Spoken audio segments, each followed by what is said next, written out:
Congress party के पूर्व अध्यक्ष राहुल गांधी ने आज प्रेस कॉन्फ्रेंस की। विदेश से लौटे राहुल ने प्रेस कॉन्फ्रेंस में कहा कि वो संसद के अंदर बोलना चाहते हैं, लेकिन उन्हें नहीं लगता है कि उन्हें बोलने दिया जाएगा।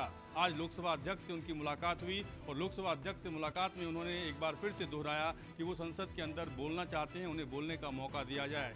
राहुल गांधी ने कहा कि 4 मंत्रियों ने उनके खिलाफ बयान दिया है और उन मंत्रियों को वो जवाब संसद के अंदर देना चाहते हैं। अमूमन जब भी राहुल गांधी प्रेस कॉन्फ्रेंस करते हैं तो वो पत्रकारों के सवाल जवाब को भी लेते हैं, लेकिन आज चूंकि संसद में उन्हें बोलना था, इसीलिए पत्रकारों के सवाल का जवाब उन्होंने नहीं लिया और उन्होंने कहा कि वो संसद के अंदर ही जो बोलना होगा वो बोलेंगे। आज फिर से एक बार अडानी मामले पर जिक्र करते हुए राहुल गांधी ने कहा कि प्रधानमंत्री और अडानी के बीच क्या रिश्ता है। जिस तरीके से लगातार उनके बयानों को एक्सपंज किया गया, क्योंकि जो उन्होंने बयान दिया था संसद के अंदर अडानी मुद्दे पर, वो बयान न्यूज़पेपर के बेसिस पे था, रिसर्च के बेसिस पे था। उन्होंने ऐसा कोई बात नहीं रखी थी जिस बात को एक्सपंज किया जाए, लेकिन लोकसभा अध्यक्ष के द्वारा उस बात को एक्सपंज किया गया। कैमरा पर्सन सुनील के साथ रमन कुमार, दिल्ली, न्यूज़ 24। मगर मुझे नहीं लगता का मुद्दा छाया रहा। हालांकि विदेश यात्रा से लौटने के बाद राहुल गांधी आज संसद भवन पहुंचे और कांग्रेस पार्टी ने ट्वीट कर उनका स्वागत किया और कहा शेर वापस लौटा। इतना ही नहीं, इसके अलावा जब राहुल गांधी से पूछा गया कि क्या संसद में जो उनके माफ़ी की मांग हो रही है क्या वो माफ़ी मांगेंगे, इस पर राहुल गांधी ने छोटा सा जवाब दिया और कहा कि जब उन्हें बोलने का मौका मिलेगा तो वो सदन में अपनी बात को रखेंगे। माफ़ी के सवाल को वो टाल गए। इससे पहले लगातार केंद्रीय मंत्री कटाक्ष करते नजर आए राहुल गांधी पे। केंद्रीय मंत्री अनुराग ठाकुर ने कहा, घर आया परदेसी, वेलकम टू पार्लियामेंट, आप आइए और यहाँ आम लोगों से जुड़े हुए मुद्दे उठाइए, संसद आपका इंतजार कर रहा है। लेकिन जब जब सदन की कार्यवाही शुरू हुई आज भी उसी तरह हुआ और पिछले 3 दिन से भी लगातार राहुल गांधी के नाम पे राहुल गांधी माफ़ी मांगो का नारा सत्ता पक्ष के लोग लगाते हैं, तो वहीं विपक्ष महंगाई, बेरोजगारी समेत हिंडनबर्ग और अडानी मामले पे जेपीसी की मांग पर अड़े हुए हैं और हंगामा होता है और सदन की कार्यवाही स्थगित हो जाती है। हमारे गौरव, न्यूज़ 24, दिल्ली। संसद में विपक्ष का ये ह्यूमन चेन आप देख सकते हैं, ये ह्यूमन चेन विपक्ष की तरफ से बनाया इसीलिए गया है ताकि प्रधानमंत्री मोदी और सरकार को भ्रष्टाचार के सवाल पर घेरा जा सके। मोडानी नाम दिया गया है, तमाम रिकॉर्ड कहा जा रहा है कि जांच होनी चाहिए। जो पूरा मसला है वो बजट सत्र की शुरुआत से देखा जा रहा है कि सरकार को घेरने के काम लाया जा रहा था। इस मुद्दे पर सरकार के खिलाफ प्रदर्शन सिर्फ संसद में नहीं बल्कि सड़कों पर भी दिखा। कांग्रेस के कार्यकर्ताओं ने दिल्ली में अनोखा प्रदर्शन आयोजित किया। कांग्रेस का एक कार्यकर्ता दूल्हे की ड्रेस में आया और अपने साथियों की मदद से पुलिस बैरिकेडिंग को पार करने की लगातार कोशिशें करता रहा, लेकिन इन प्रदर्शनों से अलग असली एक्शन तो संसद में ही दिखा। यहाँ पर तमाम दल कांग्रेस के नेतृत्व में और तमाम वैसे दल जो कि गैर भाजपा है वो इस वक्त यहाँ मौजूद और लगातार प्रोटेस्ट जारी। जेपीसी की मांग के लिए ये प्रोटेस्ट लगातार जारी। संजीव त्रिवेदी, न्यूज़ 24, दिल्ली। आम आदमी पार्टी के वरिष्ठ नेता और दिल्ली के पूर्व उप मुख्यमंत्री मनीष सिसोदिया की मुश्किलें कम होते नाम नहीं ले रही। दिल्ली शराब नीति में भ्रष्टाचार के मामले के बाद अब एक और मामला सीबीआई द्वारा मनीष सिसोदिया के खिलाफ दर्ज हुआ है। मनीष सिसोदिया के खिलाफ सीबीआई ने फीडबैक यूनिट मामले में केस दर्ज कर लिया है। आरोप है कि आम आदमी पार्टी ने साल 2016 के आसपास एक फीडबैक यूनिट तैयार की थी। फीडबैक यूनिट से कई लोगों की जासूसी की गई। यह भी आरोप है कि इस यूनिट में भर्ती किए गए लोग केंद्र सरकार के बिना परमिशन के किए गए थे। सीबीआई द्वारा मनीष सिसोदिया के खिलाफ एफआईआर दर्ज कराने के मामले पर अरविंद केजरीवाल ने ट्वीट कर कहा कि प्रधानमंत्री द्वारा मनीष सिसोदिया के खिलाफ कई झूठे मामले थोपकर उन्हें लंबे समय तक जेल में रखने की योजना है। ये देश के लिए बहुत दुखद है। आपको बता दें कि मनीष सिसोदिया ईडी के गिरफ्त में है और कल उन्हें दिल्ली के राउस एवेन्यू कोर्ट में पेश किया जाएगा। नई दिल्ली से कैमरा पर्सन हरिंदर के साथ अमित पांडे, न्यूज़ 24। दिल्ली हाईकोर्ट ने लैंड फॉर जॉब मामले में बिहार के डिप्टी सीएम तेजस्वी यादव को 25 मार्च को सीबीआई हेडक्वार्टर दिल्ली में पेश होने का निर्देश दिया है। साथ ही सुनवाई के दौरान सीबीआई के वकील ने हाईकोर्ट को बताया है कि इस महीने सीबीआई तेजस्वी यादव को गिरफ्तार नहीं करेगी। तेजस्वी यादव ने सीबीआई द्वारा दिल्ली हेडक्वार्टर के सामने पेश होने के लिए जारी समन को दिल्ली हाईकोर्ट में चुनौती दी थी। तेजस्वी यादव ने सीबीआई के समन को रद्द करने की मांग करते हुए कहा था कि जब वो पटना में रह रहे हैं, सीबीआई उन्हें दिल्ली में समन जारी कर रही है, जो नियम विरुद्ध है। तेजस्वी यादव ने सीआरपीसी की धारा 160 का हवाला देते हुए कहा था कि नोटिस केवल स्थानीय क्षेत्राधिकार में ही जारी किया जा सकता है। तेजस्वी ने यह भी दलील दी थी कि राज्य में बजट सत्र चल रहा है, इसलिए उनका सदन में रहना जरूरी है। सीबीआई के वकील ने दलील दी कि जब उनको पहला समन भेजा गया था वो दिल्ली में ही थे और शनिवार को कोई सेशन नहीं चलता। सीबीआई के वकील ने कहा कि दिल्ली में बाकी आरोपियों से तेजस्वी को आमने सामने बैठाकर पूछताछ करनी है, इसलिए उनका पेश होना जरूरी है। भले ही इस महीने सीबीआई गिरफ्तारी नहीं करी, लेकिन अगर वो तथ्य तेजस्वी यादव के खिलाफ हुए तो सीबीआई गिरफ्तारी से परहेज नहीं करेगी, क्योंकि जांच इसीलिए हो रही है। कैमरामैन उमेश के साथ प्रभाकर मिश्रा, न्यूज़ 24 दिल्ली। तेलंगाना के मुख्यमंत्री के चंद्रशेखर राव की बेटी और एमएलसी के कविता को आज ईडी के सामने शराब नीति घोटाला मामले में पेश होना था दूसरी बार, लेकिन के कविता आज ईडी दफ्तर नहीं गई। उन्होंने अपना रिप्रेजेंटेटिव वकील ईडी को भेजा हुआ है तमाम कागजात के साथ, जिसमें बैंक के डॉक्यूमेंट्स मौजूद हैं व अन्य डॉक्यूमेंट्स मौजूद हैं और सेक्शन 50 ब्रैकेट में 3 का हवाला देते हुए ये कहा गया है कि मैं अपना रिप्रेजेंटेटिव भेज रही हूँ आपके पास इस मामले में पूछताछ करने के लिए और डॉक्यूमेंट्स के लिए, क्योंकि मामला सुप्रीम कोर्ट में लंबित है और इस पूरे मामले की सुनवाई 24 मार्च को होनी है। अगर ईडी के अधिकारियों को इस पूरे मामले में पूछताछ करनी है तो मैं अपने घर दिल्ली आवास पर हूँ, आप मुझसे इस पूरे मामले में पूछताछ कर सकते हैं। आपको बता दें कि पिछली पहली बार जो ईडी की पूछताछ हुई थी के कविता से, तो तकरीबन 9 घंटे की पूछताछ हुई थी और पूछताछ के दौरान के कविता अपना मोबाइल घर पर ही छोड़कर गई हुई थी। तो ईडी के अधिकारियों ने उनका मोबाइल फ़ोन मंगवाया हुआ था और मोबाइल फ़ोन को सीज कर लिया था। आने वाले समय में के कविता की मुश्किलें और भी बढ़ सकती हैं। कैमरामैन दीपक के साथ दीपक दुबे, न्यूज़ 24 दिल्ली। जम्मू कश्मीर के विधानसभा के चुनाव जल्द से जल्द कराए जाएं। जम्मू कश्मीर के पूर्व मुख्यमंत्री फारूक अब्दुल्ला के नेतृत्व में 12 राजनीतिक दलों ने केंद्रीय चुनाव आयोग से मुलाकात की और मुलाकात के बाद इन नेताओं ने एक सिरे से मांग की कि जल्द से जल्द जम्मू कश्मीर के विधानसभा के चुनाव कराए जाएं। इसके पीछे तर्क ये दिया जा रहा है कि हाल के दिनों में चुनाव आयोग ने अपनी रिपोर्ट दे दी, परिसीमन जम्मू कश्मीर का हो गया, जिसके तहत जम्मू और कश्मीर के रीजन में टोटल 47 और 43 विधानसभा सीटों का बंटवारा हुआ। कुल 90 विधानसभा की सीटें हो गई। लद्दाख के हटने के बाद उनकी जो 4 विधानसभा की सीटें थी उसको हटाकर 6 जम्मू में जोड़ दिया गया और 1 कश्मीर में जोड़ दिया गया। कुल विधानसभा की सीटें 90 हो गई है। अगर सब कुछ अपने समय से हो रहा है तो फिर आखिर जम्मू कश्मीर में चुनाव सरकार क्यों नहीं करा रही है? सभी विपक्षी नेताओं ने एक सिरे से मांग की कि जल्द से जल्द जम्मू कश्मीर में विधानसभा के चुनाव कराए जाएं। कैमरामैन अविनाश के साथ ऋषिकेश कुमार, न्यूज़ 24 दिल्ली। आज भी बिहार विधानसभा का बजट सत्र काफी हंगामेदार रहा। एक तरफ माले के विधायकों ने बीजेपी के विधायकों पर आरोप लगाया कि आपने तमिलनाडु के मामले पर फर्जी वीडियो फैलाने का काम किया है, तो दूसरी तरफ बीजेपी के विधायकों ने भ्रष्टाचार के मुद्दे पर सरकार के खिलाफ सदन के अंदर और बाहर जमकर हंगामा किया। बीजेपी ने सरकार पर यह आरोप लगाया कि रात के अंदर इस कदर भ्रष्टाचार हो रहा कि लोगों का जीना मुश्किल हो गया है, जिसके बाद आरजेडी विधायक इसका विरोध करने लगे और उसकी ही सहयोगी पार्टी माले के विधायक बेल में उतरकर बीजेपी का विरोध जताने लगे। तो दूसरी तरफ माले के विधायकों ने बीजेपी के नेता प्रतिपक्ष पर यह आरोप लगाया कि तमिलनाडु की घटना में नेता प्रतिपक्ष ने अफवाह फैलाने की कोशिश की है, फर्जी वीडियो के आधार पर 2 राज्यों के बीच नफरत फैलाने की कोशिश की है। ऐसे में नेता प्रतिपक्ष विजय सिन्हा को माफी मांगना चाहिए। कैमरामैन इसी के साथ सौरभ कुमार, पटना, न्यूज़ 24।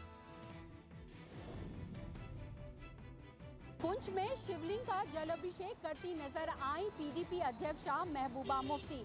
महबूबा मुफ्ती ने नवग्रह मंदिर में पूजा अर्चना की और भगवान महादेव का जलाभिषेक किया, जिसके बाद से राजनीति गरमा गई है और विपक्ष लगातार जो है हमला कर रहा है। आपको बता दें कि बीजेपी जो है उन्होंने साफ तौर पे कहा है कि ये जिस तरीके की तस्वीर सामने आई है उससे साफ नजर आता है कि महबूबा मुफ्ती जो है वो नौटंकी कर रही हैं। बीजेपी ने ये तक भी कहा कि महबूबा मुफ्ती ने 2008 में अमरनाथ श्राइन बोर्ड को भूमि आवंटित करने का विरोध किया था। उधर मुस्लिम धर्मगुरु ने महबूबा के जलाभिषेक का विरोध किया है।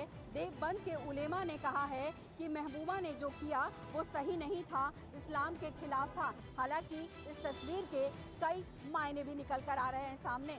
कैमरा पर्सन कलिकांत झा के साथ पल्लवी झा, दिल्ली, न्यूज़ 24।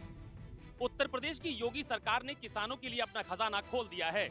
नलकूप पर सब्सिडी के साथ ही फसलों पर न्यूनतम समर्थन मूल्य भी बढ़ाया जा रहा है। उत्तर प्रदेश में बार बार जोड़ पकड़ रहे किसान आंदोलन और आलू किसानों की समस्याओं के बीच चुनावी साल में यूपी सरकार ने किसानों के हित में एक के बाद एक कई घोषणाएं कर डाली हैं। सबसे अहम फैसला किसानों को नलकूपों पर मिलने वाली सब्सिडी का है, जिसे योगी सरकार ने 1.5 लाख रुपए तक बढ़ा दिया है। इसके लिए बाकायदा शासनादेश में संशोधन किया गया है। इसके अलावा सरसों, चना और मसूर की खरीदारी भी सरकार करेगी, जिसका न्यूनतम समर्थन मूल्य भी सरकार ने बढ़ा दिया है। सिर्फ इतना ही नहीं, किसानों की सम्मान निधि के लिए 10 मई से एक विशेष अभियान भी चलाया जाएगा। यही नहीं, लोकसभा चुनाव से पहले बीजेपी पूर्वांचल से लेकर पश्चिम तक किसानों को अपने साथ जोड़ने के लिए विशेष अभियान भी चला रही है। कैमरा पर्सन धर्मेंद्र साहू के साथ अशोक तिवारी, लखनऊ, न्यूज़ 24। राजधानी दिल्ली में एक बार फिर एनक्रोचमेंट ड्राइव, वो भी राजेंद्र नगर, और जिस जगह पे मौजूद हूँ ये एक पहले तस्वीर में आपको दिखाता हूँ कि ये डीडीए पार्क है और पूरे पार्क की तस्वीर देखिए। इसके बीच एक एनक्रोचमेंट का एक हिस्सा मैं आपको दिखाने जा रहा हूँ, जिसका कहा जाए कि आज इसको तोड़ा गया है। यहाँ एक टीम पहुँची थी बुलडोजर के साथ, उन्होंने इस पूरी कार्रवाई को अंजाम दिया। 2022 में भी इसको पहले इस एनक्रोचमेंट को हटाने की कोशिश की गई थी, हटाया भी गया था, और आज जिस तरीके से एक पूरा हिस्सा जो है वो ढहाया गया है, तोड़ा गया है। तमाम जो वीएचपी के कार्यकर्ता हों या मंदिर के और तमाम वो लोग आज सड़कों पे उतरे थे, इसका विरोध जरूर किया था, लेकिन तमाम प्रशासन, पुलिस यहाँ मौजूद थी। जो कोशिश थी पूरा एनक्रोचमेंट हटाने की, हालांकि अभी कुछ लोग यहाँ मौजूद हैं जिनका कहना है कि इससे पहले भी कई बार हो चुका है, लेकिन फिलहाल वो यहीं हैं। लेकिन आगे की कार्रवाई जिस तरीके से लगातार प्रशासन कर रहा है, उससे साफ है कि एनक्रोचमेंट ड्राइव का ये हिस्सा और ये तस्वीर राजेंद्र नगर के उस डीडीए पार्क से है जहाँ एनक्रोचमेंट आज तोड़ी गई। कैमरामैन प्रहलाद के साथ राहुल प्रकाश, न्यूज़ 24, दिल्ली। पाकिस्तान ने एक बार फिर भारत के खिलाफ नापाक साजिश रची है। पाकिस्तान की खुफिया एजेंसी आईएसआई, पाकिस्तानी सेना और आतंकी संगठनों के कमांडरों के बीच पाकिस्तान के इस्लामाबाद और रावलपिंडी में एक खुफिया बैठक हुई है। सूत्रों से मिली जानकारी के मुताबिक इस बैठक में पाकिस्तानी सेना और पाकिस्तान की खुफिया एजेंसी आईएसआई ने आतंकियों के आकाओं को ये निर्देश दिए हैं कि जम्मू कश्मीर में ज़्यादा से ज़्यादा आतंकी हमले को अंजाम दिया जाए। लगातार सूत्रों से जानकारी मिल रही है कि लश्कर-ए-तैयबा, हिजबुल मुजाहिदीन और अन्य आतंकी संगठन लगातार बौखलाए हुए हैं, क्योंकि जम्मू कश्मीर में हमारे बहादुर जवान ऑपरेशन ऑल आउट के तहत चुन चुनकर आतंकियों को मौत के घाट उतार रहे हैं। और ऐसे में अब इन आतंकी संगठनों के आकाओं को ये निर्देश मिले हैं कि जम्मू कश्मीर में ज़्यादा से ज़्यादा आतंकी हमले को अंजाम दिया जाए। कैमरामैन पवन के साथ पंकज शर्मा, न्यूज़ 24, जम्मू। भारतीय सेना की तरफ से एक अच्छी खबर निकलकर सामने आई है। आपको बता दें कि मेक इन इंडिया के तहत बने कई हथियारों का ऑर्डर भारतीय सेना इसी महीने देने वाली है। जानकारी के मुताबिक इसके लिए रक्षा मंत्रालय की मुहर भी इसी हफ्ते लगने वाली है। इसी महीने सबसे पहले इंडियन नेवी के लिए फ्लीट स्पोर्ट्स शिप, समुद्री तटों की निगरानी करने वाले next generation vessels, next generation की मिसाइल वेसल्स का ऑर्डर भी मिलने वाला है। हिंदुस्तान शिपयार्ड लिमिटेड के साथ 5 फीट सपोर्ट शिप लेने की बात साल 2021 से चल रही है, जिस पर अंतिम मुहर भी इसी महीने लगने वाला है। इसके अलावा Lynx U2 fire control system, frontline युद्धपोतों के लिए एक naval gun fire control system और सुपर रैपिड गन सिस्टम का अनुबंध भी इसी महीने होने वाला है। यानी मेक इन इंडिया के तहत हम हथियार तो बना रहे ही हैं, साथ ही साथ तीनों सेना की ताकत में और भी ज्यादा इजाफा भी होने वाला है। कैमरा पर्सन अविनाश राणा के साथ पवन मिश्रा, न्यूज़ 24, दिल्ली। अन्नदाताओं के आंदोलन का आज 5वां दिन है। लगातार 5वें दिन अन्नदाता पैदल मार्च कर रहे हैं। इस वक्त हम शाहपुर से थोड़ा आगे हैं और शाहपुर से देखिए कि ये जो अन्नदाताओं का आंदोलन है ये मुंबई की तरफ फिर से कूच कर गया है। इस बीच बातचीत का दौर भी जारी है। लगातार जो किसान नेता हैं वो बातचीत कर रहे हैं और आज उनकी जो बातचीत हो रही है मुख्यमंत्री एकनाथ शिंदे और उप मुख्यमंत्री देवेंद्र फडणवीस के साथ हो रही है और उन्हें उम्मीद है कि जो उनकी मांगे हैं उसका कोई सलूशन निकाला जाएगा। कुछ हद तक उनकी मांगे पूरी की जाएंगी। उनकी 14 मांगे हैं। 14 मांगों में सबसे प्रमुख मांग ये है कि जो आदिवासी फॉरेस्ट लैंड पर खेती करते हैं, पुश्तैनी खेती करते हैं, वो ज़मीन उनके नाम पर हो, उनका कर्जा माफ़ हो। इसके अलावा उनकी जो खेती में उपज होती है उसके अच्छे दाम मिले। जो अभी बारिश से फसल खराब हुई है उसका मुआवजा मिले। इन सभी मांगों को लेकर लगातार आंदोलन कर रहे हैं और अभी भी जो किसानों का आंदोलन जारी है। और कैमरामैन दिलीप बावरे के साथ इंद्रजीत सिंह, न्यूज़ 24 शाहपुर। राजस्थान में आज प्राइवेट हॉस्पिटलों का मेडिकल स्ट्राइक है। दरअसल राजस्थान की अशोक गहलोत सरकार राइट टू हेल्थ बिल को विधानसभा के पटल पर रखने वाली है और इसी के विरोध में प्राइवेट मेडिकल एसोसिएशन और नर्सिंग होम की तरफ से ऐलान किया गया है कि आज पूरी तरह अस्पतालों को बंद रखा जाएगा, क्योंकि वे चाहते हैं कि राजस्थान सरकार इस विधेयक को पूरी तरह से वापस ले ले, यानी कि उसे विधानसभा में रखे ही ना। जबकि राजस्थान सरकार ने कुछ संशोधन किए हैं प्राइवेट हॉस्पिटल के प्रमुख लोगों से बातचीत करने के बाद, डॉक्टरों से बातचीत करने के बाद और सेलेक्ट कमेटी से जब वापस सरकार के पास यह बिल आ गया तो अब उसे विधानसभा के पटल पर रखने की तैयारी है। राइट टू हेल्थ बिल को लेकर जितने भी प्राइवेट हॉस्पिटल के प्रमुख हैं, डॉक्टर्स हैं, वे आंदोलन पर मजबूर हैं, वे आंदोलन कर रहे हैं और आज प्राइवेट हॉस्पिटल और नर्सिंग होम में किसी का इलाज नहीं हो रहा है। कैमरामैन विजय सिंह के साथ श्रीवत्सन, जयपुर, न्यूज़ 24। तमिलनाडु में मजदूरों के साथ हिंसा के फर्जी वीडियो जारी करने वाले यूट्यूबर मनीष कश्यप की मुसीबतें बढ़ चुकी हैं। दरअसल इस मामले में आर्थिक अपराध इकाई ने 2 अलग अलग एफआईआर दर्ज की थी और उन एफआईआर के आलोक में कोर्ट से मनीष कश्यप और युवराज सिंह चौहान की गिरफ्तारी का वारंट भी प्राप्त कर लिया है। इसके अलावा जांच में सामने आया है कि मनीष कश्यप अपने सस्तक न्यूज़ के अलावा सस्तक फाउंडेशन भी चलाता था और इसकी आड़ पे फंडिंग भी होती थी और उसके 4 अकाउंट को ईओयू के कहने पर बैंक ने फ्रीज कर दिया है और इन अकाउंटों में करीब 42 लाख रुपया जमा है। आर्थिक अपराध इकाई का मानना है कि ट्रांजैक्शन में कई अनियमितताएं हैं और मनी लॉन्ड्रिंग का मामला भी बनता है और इस मामले में मनी लॉन्ड्रिंग के तहत भी कार्रवाई की जा रही है और पूरे मामले की जांच आर्थिक अपराध इकाई कर रही है। दूसरी तरफ मनीष कश्यप की गिरफ्तारी के लिए 3 अलग अलग टीमें बनाई गई हैं जो रवाना कर दी गई हैं। फिलहाल इस पूरे मामले की जांच अभी चल रही है। कैमरामैन सनी के साथ अमिताभ ओझा, पटना न्यूज़ 24। महाराष्ट्र के उप मुख्यमंत्री और बीजेपी के वरिष्ठ नेता देवेंद्र फडणवीस की पत्नी अमृता फडणवीस की शिकायत पर एक फैशन डिजाइनर और उनके पिता के खिलाफ मामला दर्ज किया गया है। मामला देवेंद्र फडणवीस की पत्नी अमृता फडणवीस को रिश्वत देने का प्रयास करना, उनके खिलाफ साजिश रचना के तहत दर्ज किया गया है। इस फैशन डिजाइनर का नाम अनिष्का है। दरअसल अनिष्का के पिता पर एक मामला दर्ज है जिसे वो अमृता फडणवीस के जरिए खत्म करवाना चाहती थी। अनिष्का ने अमृता के कुछ बुकी के बारे में जानकारी मांगी थी। इसके बदले उसने अमृता को 1 करोड़ रुपए देने के तैयार थी। बुकी के जरिए पैसे कमाना और पिता के ऊपर मामले को खत्म करने के लिए अमृता फडणवीस को रिश्वत देने की बात कही जा रही है। अमृता फडणवीस द्वारा की गई शिकायत के मुताबिक अनिष्का ने 18 और 19 फरवरी को एक अज्ञात नंबर से एक वीडियो क्लिप, वॉइस नोट और मैसेज भेजा था। फिलहाल मुंबई पुलिस ने अमृता फडणवीस की शिकायत पर आईपीसी की धारा 120B और करप्शन के दूसरे चार्जेस के तहत मामला दर्ज कर लिया है। जांच भी शुरू कर दी गई है और अनिष्का को मुंबई से सटे उल्लासनगर से गिरफ्तार भी कर लिया गया है। कैमरा पर्सन अंशुल कुमार सिंह के साथ अंकुश जायसवाल, न्यूज़ 24 मुंबई। सूत्रों से मिली जानकारी के अनुसार 2024 में होने वाले लोकसभा चुनाव में महाराष्ट्र में महाविकास आघाड़ी के बीच में सीटों का फॉर्मूला तय माना जा रहा है।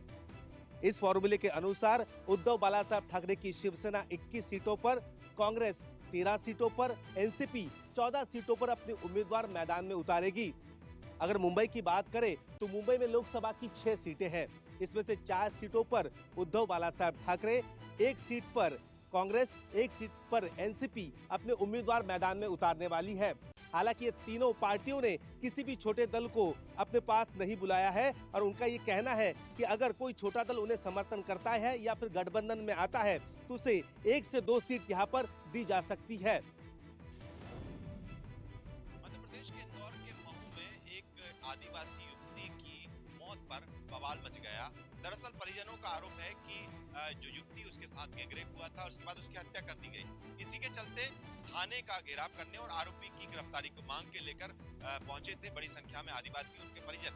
इसके बाद काफी बवाल मचा और जब ये मांग पूरी नहीं हुई तो काफी हंगामा हो गया, जिसके बाद पुलिस ने वहां पर जो प्रदर्शन कर रहे थे उन पर फायरिंग भी की और उन्हें खदेड़ा। इस बीच में फायरिंग में करीब 1 दर्जन से ज्यादा पुलिसकर्मी घायल हो गए, जबकि एक और युवक की इस फायरिंग के दौरान मौत हो गई। लेकिन चूंकि ये जो मौत है, जो पूरा मामला जो गरमाया है वो चूंकि आदिवासियों से जुड़ा हुआ है और ऐसे में जो कि मध्य प्रदेश में विधानसभा चुनाव का साल है और इस बीच आदिवासियों को लेकर अब कांग्रेस जो है उनके साथ खड़ी नजर आ रही है और सरकार को घेरने की कोशिश कर रही है। कैमरा पर्सन कमलेश व्यास के साथ श्रीवास्तव, नेशन 24 भोपाल। अंबाजी मंदिर के बाद अब पावागढ़ के महाकाली मंदिर में प्रसाद को लेकर बवाल शुरू हो गया है। शक्तिपीठ यात्रा धाम मां अंबाजी में मोहन थाल के प्रसाद को लेकर बवाल अभी शांत ही हुआ था कि अब पावागढ़ में नारियल पर, साबुत नारियल पर बैन लगाने के ट्रस्टियों के फैसले ने बवाल खड़ा कर दिया है। दरअसल पावागढ़ मंदिर में अब श्रद्धालुओं को साबुत नारियल ही अर्पित करना होगा, यानी कि छिले और फुटे हुए नारियल मंदिर के अंदर बैन होंगे। दरअसल मंदिर ट्रस्ट ने ये निर्णय गंदगी दूर करने के चलते लिया है। नारियल के प्रसाद को लेकर ट्रस्ट ने मंदिर के आसपास के दुकानदारों को भी निर्देश दिए हैं कि वे बगैर छिलके वाले नारियल की बिक्री न करें। नारियल मंदिर प्रांगण में फोड़े जाने से उसका पानी यहाँ वहाँ गिरता था, मंदिर प्रांगण में गंदगी होती थी और इसीलिए मंदिर ट्रस्ट ने सिर्फ और सिर्फ साबुत नारियल ही मंदिर में अलाउड करने की बात की है। छिले हुए नारियल पर बिल्कुल बैन लगा दिया है। कैमरामैन प्रभात के साथ Bhupendra Singh, Ahmedabad, news 24। Air India की फ्लाइट में धूम्रपान करने वाले अमेरिकी नागरिक को गिरफ्तार कर लिया गया था, लेकिन अब खबर ये आ रही है कि मुंबई की अदालत ने 25,000 के निजी मुचलके पर उसे छोड़ दिया है और इस मामले में पुलिस ने 48 घंटे में 20 पन्नों की चार्जशीट दायर की थी।